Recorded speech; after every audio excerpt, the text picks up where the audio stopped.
오늘은 세계 정치 무대에서 가장 강렬한 존재감을 드러내고 있는 인물, 바로 러시아의 블라디미르 푸틴 대통령에 대해 이야기해보겠습니다. 그의 이름은 늘 권력, 스캔들, 그리고 국제적 긴장과 함께 거론되죠. 지금부터는 푸틴을 둘러싼 사건 사고, 그 중에서도 전 세계가 주목했던 탑10을 소개하겠습니다. 12. 우크라이나 전면전 2022년 현재 2022년 2월 러시아는 전격적으로 우크라이나를 침공했습니다.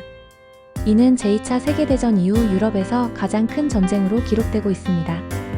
수많은 민간인 희생, 전 세계적 에너지 식량 위기, NATO의 결속 강화 등 국제 질서를 뒤흔든 사건이 되었죠.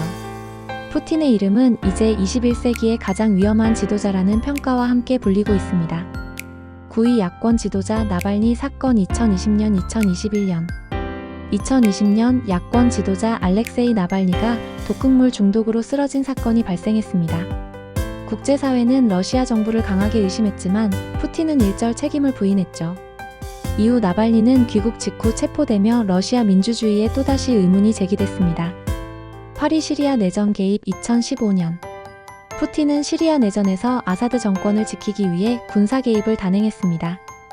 국제적으로는 비판을 받았지만 푸틴은 이를 통해 중동의 게임 체인저로 불리며 국제 정치에서 존재감을 한층 강화했죠. 7위 크림반도 합병 2014년 가장 큰 사건 중 하나죠.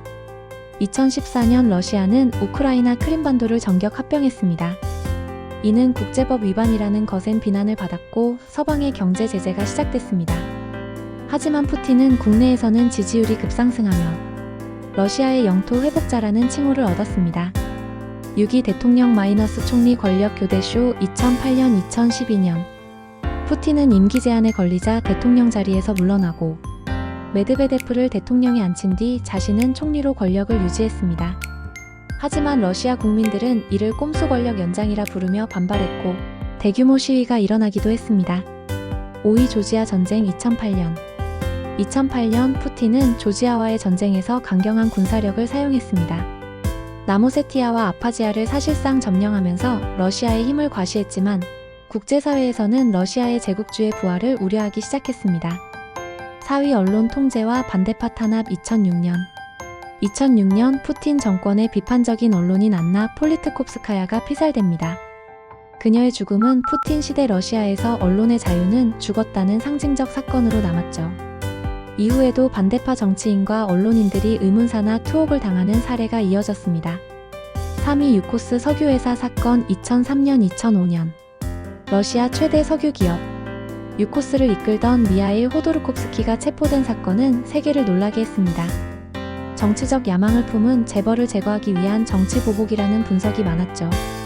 결국 유코스는 국영기업으로 흡수되며 푸틴의 경제 권력 장악은 한층 더 강화됩니다. 2위 권력 연장의 시작 총리에서 대통령으로 2000년 푸틴은 2000년 보리스 옐친의 후계자로 대통령 자리에 올랐습니다.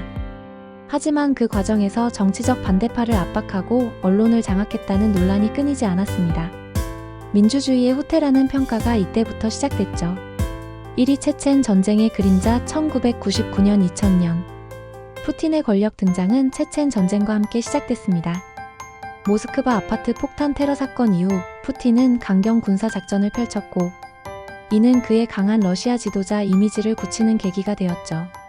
하지만 이 과정에서 민간인 희생자가 속출하며 국제사회의 비판을 받았습니다.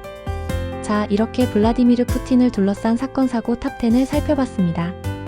누군가는 그를 러시아의 구원자라 부르고 또 누군가는 세계의 불안 요소라 부릅니다.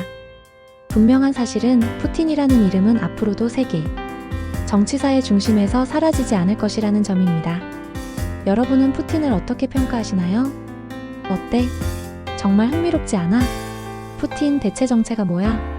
그의 숨겨진 이야기들을 앞으로도 계속 파헤쳐보자. 구독, 좋아요, 알람 설정 잊지 마. 다음에 또 만나.